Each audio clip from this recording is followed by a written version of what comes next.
अभी यहाँ पर आंधी आना शुरू हुई है, बहुत सख्त आंधी आ रही है। अभी धूप भी है और धूप के बावजूद यहाँ पर बहुत सख्त आंधी आ रही है।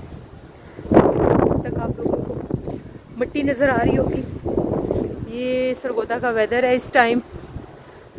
बहुत यहाँ पर तेज़ आंधी शुरू हो गई है, सूरज भी निकला हुआ है।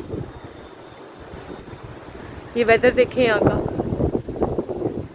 आंधी में कैसा लग रहा है। हो सकता है बारिश आए।